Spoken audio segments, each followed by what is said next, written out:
À l'heure où je vous parle, il est 22 heures. J'ai pas arrêté de la journée, mais j'ai vu l'amour ouf. Donc, faut qu'on en parle.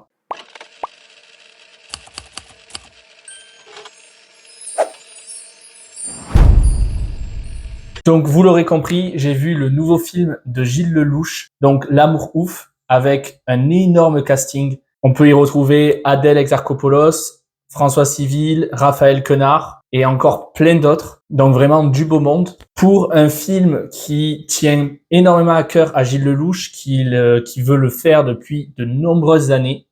Donc forcément, moi, ça m'a mis la puce à l'oreille. Donc je l'ai vu en avant-première, une séance assez spéciale où on pouvait poser des questions à l'équipe en visioconférence. Enfin, c'était assez sympa. Mais donc au final, qu'est-ce que j'ai pensé du film? Et bon, déjà, il y a un point sur lequel je suis pas déçu, c'est que c'est pas un film qu'on va vite oublier. Un film aussitôt vu, aussitôt oublié. Parce que encore maintenant, dans ma tête, il se divise. J'y pense et j'arrive pas à savoir si je l'adore ou si je le déteste. Parce qu'il réunit deux choses que fait le cinéma et il le fait d'un côté d'une façon merveilleuse et de l'autre d'une façon beaucoup plus décevante. Vous allez comprendre, je vais m'expliquer. Mais donc, on va commencer par ce qui fait de mieux, vraiment, ce qui fait de ce film, pour moi, une grande œuvre du cinéma français. Et c'est la réalisation de Gilles Lelouch. Vraiment, le film est visuellement magnifique. Mais c'est la réalisation au global qui m'a conquis. Avant toute chose, j'allais oublier, mais du coup, le résumé du film, c'est une jeune fille qui vit avec son père, qui va faire la rencontre d'un garçon assez perturbé, qui traîne dans des affaires pas très légales, un peu le bad boy du lycée, et qui vont évidemment tomber amoureux. C'est ça la thématique du film, c'est l'amour passionné, l'amour ouf, tout simplement. Mais donc, pour revenir à la réalisation, le film se passe dans les années 80. Et déjà, en termes d'ambiance, on y est. J'ai l'impression de rarement voir des films français qui retranscrivent cette ambiance années 80. C'est surtout à la mode aux États-Unis. Mais vraiment, ça marche à fond grâce à la couleur. Vraiment, toutes les couleurs sont magnifiques. Le choix des musiques aussi. Pendant la visioconférence, Gilles Lelouch a dit que c'était lui qui avait choisi les musiques et elles fonctionnent parfaitement dans le film. Il y a aussi un énorme travail sur la lumière du soleil, la lumière du feu, enfin, vraiment, visuellement, j'ai été emporté. Parce que en plus de ça, le montage est excellent. Les plans de caméra, les mouvements de caméra, c'est tout le temps dynamique.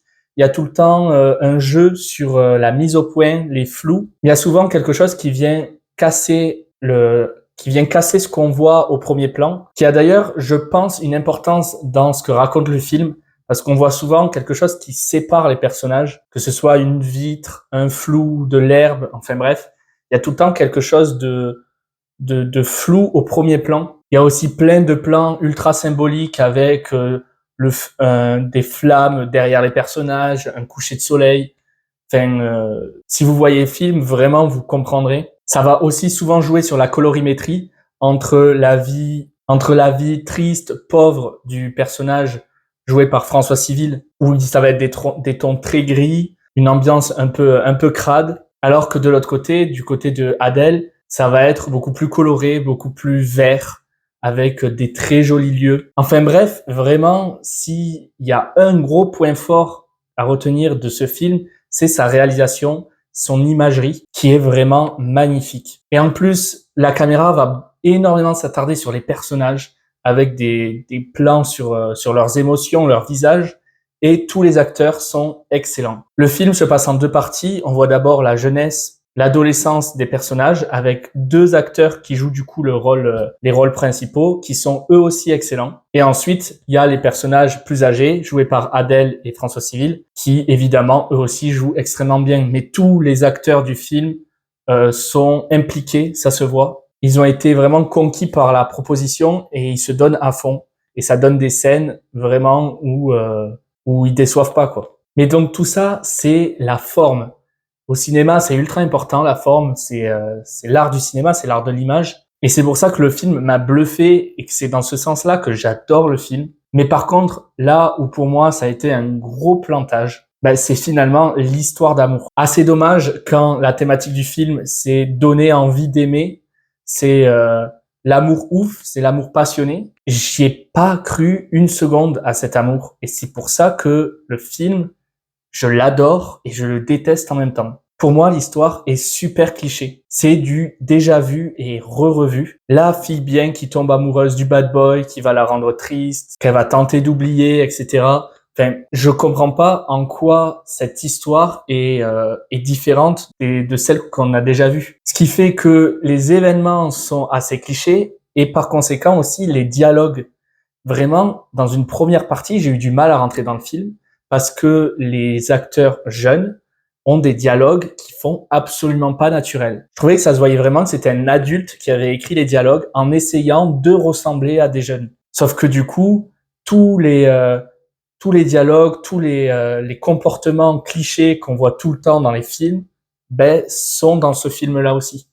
Ce qui est vachement dommage. En plus, ça, je pense que ça ne tient qu'à moi. Peut-être que vous aurez une autre appréciation, mais je trouve les personnages complètement antipathiques. Le personnage de François Civil, donc qui est un peu racaille, qui fait vraiment le caïd du lycée, j'ai pas réussi à avoir d'empathie pour lui. Ce qui fait que l'histoire d'amour, j'y ai pas accroché parce que finalement, j'avais aucune envie que ces deux personnages s'aiment. Et en plus de ça, vu que tout le film est assez cliché, assez déjà vu, il est aussi très prévisible.